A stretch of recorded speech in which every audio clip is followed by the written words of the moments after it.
پاکستان کا آسٹریلیا میں پہلا پریکٹس سیشن، کھلاڑیوں کی جم کر پریکٹس۔ بابر اعظم نے فینس کو آٹوگراف دیے۔ قومی فاسٹ بالر شاہین آفریدی کہتے ہیں پاکستان ٹیم اس چیلنج کے لیے تیار ہے، ڈیوڈ وارنر کو آخری ٹیسٹ سیریز یادگار نہیں بنانے دیں گے۔ آسٹریلیا نے پاکستان کے خلاف پہلے ٹیسٹ کے لیے ٹیم کا اعلان کر دیا۔ نیشنل ٹی20 کا سپر 8 مرحلہ، ایبٹ آباد نے فاٹا کو اور راولپنڈی نے سیالکوٹ کو شکست دے دی۔ پشاور ریجن اور لاہور بلوز مد مقابل، کراچی وائٹس کا مقابلہ لاہور وائٹس سے ہوگا۔ نیشنل اسٹیڈیم میں ہونے والے میچز دیکھیے AIY زیپ پر براہ راست۔ ایکشن سے بھرپور ابوظہبی T10 لیگ جاری، دہلی بلز اور سامپ آرمی مد مقابل۔ دوسرے میچ میں بنگلہ ٹائیگرز اور ناردرن واریئرز کا ٹاکرا ہوگا۔ تیسرا مارکا چنئی بریوز اور دکن گلیڈیٹرز کے درمیان ہوگا۔ لیگ کے سنسنی خیز میچ اے اسپورٹس پر براہ راست دکھائے جا رہے ہیں۔ نگراں وزیر اعظم انوار الحق کاکڑ کی زید سسٹینیبلٹی پرائز کے فاتح طلباء سے ملاقات، کہا طلباء کے ناموں کا اعلان ہوا تو جی چاہا پاکستان زندہ باد کا نعرہ لگاؤں۔ سربراہان مملکت کی قطار میں تھا، اس لیے خود کو قابو میں رکھا۔ آپ نے ملک اور عوام کا سر فخر سے بلند کر دیا۔ نوجوان نسل ہی پاکستان کو آگے لے کر جائے گی۔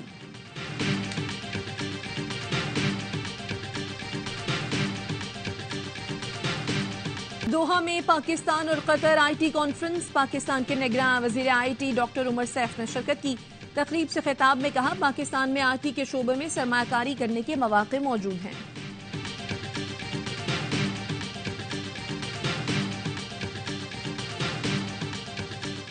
کراچی میں سندھ رینجرز کے زیر اہتمام امن سائیکل ریلی، 50 سے زائد مرد اور خواتین سائیکلسٹ نے حصہ لیا۔ ریلی کا مقصد صحت مندانہ سرگرمیوں، کھیلوں اور سیاحت کو فروغ دینا ہے۔